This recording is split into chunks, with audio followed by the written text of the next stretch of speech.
start, I'd like to read a little story to you. I think it will help us understand a few things. In recent years, an interesting term has bubbled up in the world of missiology. Missiology, of course, being the study of missions, which is an actual job. These missiologists have begun referring to the children of missionaries as third culture kids. Now, that's a strange term, and so here's how we will explain it. Imagine coming from a culture where everyone was a square. From the coolest people in town to the social outcast, everyone was some variation of a square. Subsequently, you were a square yourself, a product of your own culture. Now imagine that you had been uprooted from that culture and placed in a culture where everyone was circular. Again, from the coolest to the not so cool, everyone was some different version of circle. Everyone, that is, except for you.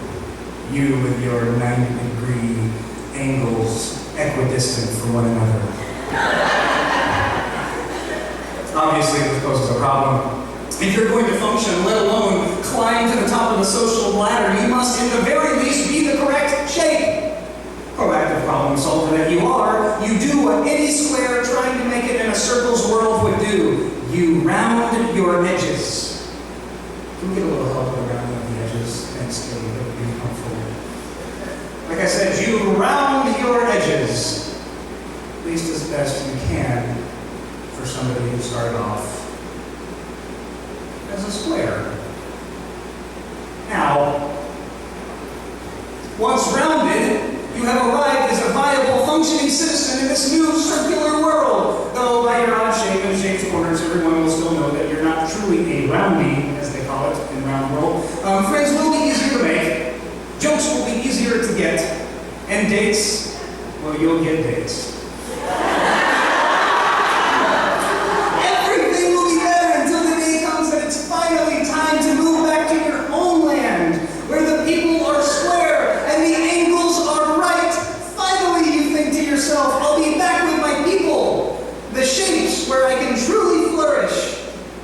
However, there's one small problem. You won't be square anymore. You'll be neither circular nor square. You'll make jokes that would go very well in a round world, like, gosh, my week has been longer than pi r squared. But nobody with a hypotenuse would get those jokes. Once again, you'll find yourself in a culture that doesn't quite belong to you. You will be, as it's called, a third culture kid. Ladies and gentlemen.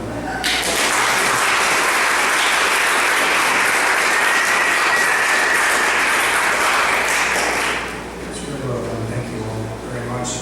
Today's passage begins like this. From now on, therefore, we regard no one from a human point of view, even though we once knew Christ from a human point of view. We know him no longer that way.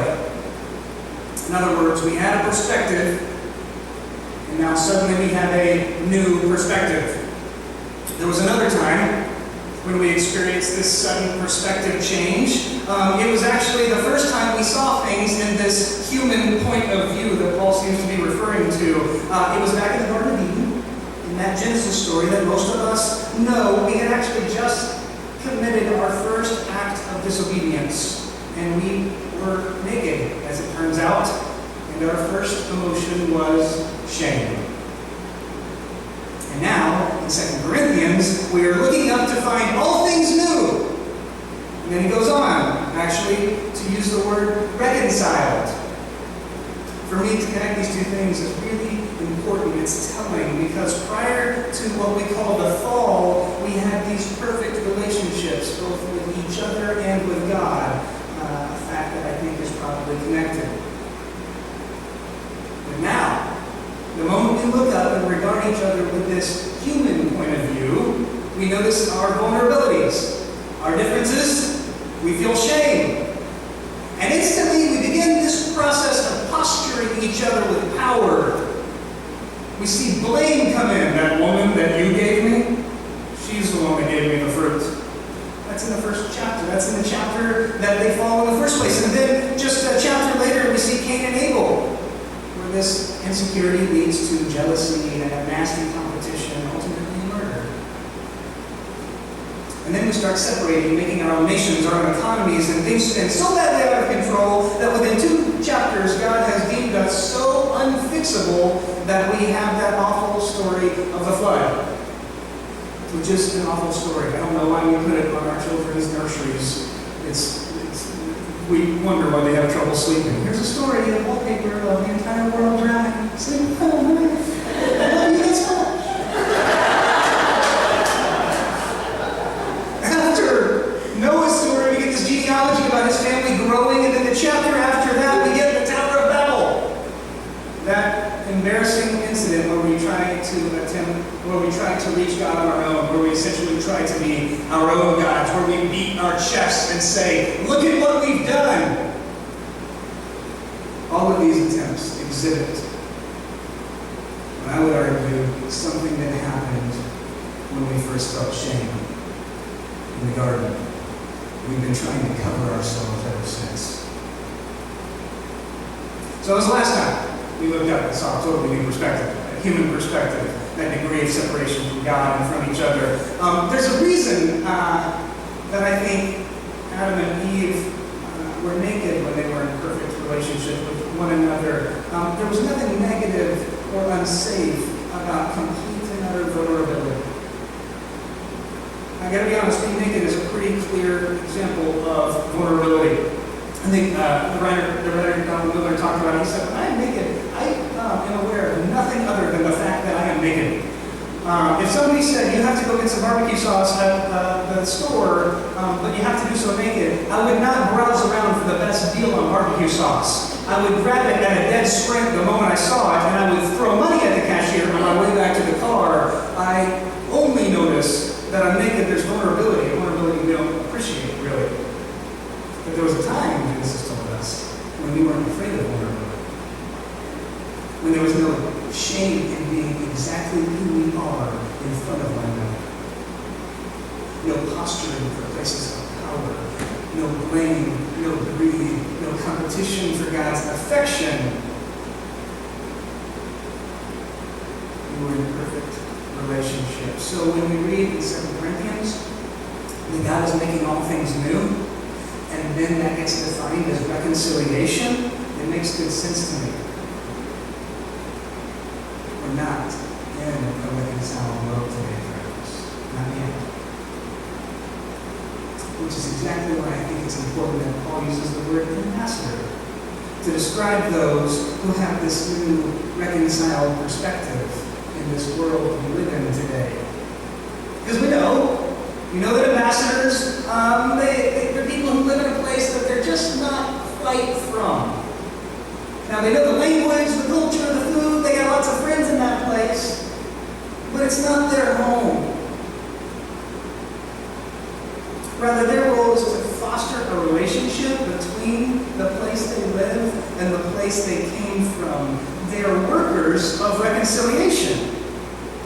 Ambassadors connecting two different peoples. They are, in a way, third culture kids. And so we are called ambassadors. And we live in such a way that points to a time of true relationship. And we offer another option. One that is not built on shame, that leads to blame and greed and arrogance and security. In all of those ways, we attempt to make ourselves more important or more powerful than our neighbor. All the characteristics we see in the Genesis story. All the things we see play out in our world, in our culture, in our homes. As ambassadors of reconciliation, we point to a place of vulnerability. We teach that love has no bearing on whether it's earned. If you're wondering what that ministry of reconciliation looks like, luckily, Paul in this passage gives us a pretty good head start in understanding. In verse 19, he says this, in Christ, God was reconciling the world to himself, not counting their trespasses against them. and entrusting the message of reconciliation to us. How did God reconcile the world to God's self? By not counting their trespasses against them. God reconciles the world to God's self by grace. This entire world functions with eyes that count our trespasses. We keep score against one another because it's an excellent way of knowing who has the advantage in the relationship. How else would we know? So, when we say that Jesus came to save the world, friends, that's exactly what we mean. We mean that from the beginning of humankind, we have continued to devolve in our relationships, falling further and further apart because of our insecurity, our shame, our scorekeeping. And then Jesus, in his life, and his death, and his resurrection, taught us what's perhaps the greatest fact we can ever learn: that grace is a terrible scorekeeper. In Jesus, we learn how to love one another with complete disregard for stats. Sometimes our numbers and our scores and our qualifications have exactly zero bearing on our lovability, and for me, that is very good news. I know that this is the grace that saves the world. I believe it's the only way that the cycles of shame are reversed. It is the only way to close that gap that stands between us and true relationship with each other and with God. It is called reconciliation, and according to Paul, we've been entrusted with that job. We've seen this grace. We've been left just a little bit different. Because of that, we are third culture kids, ambassadors tasked with the job of introducing grace to the world. So may we go out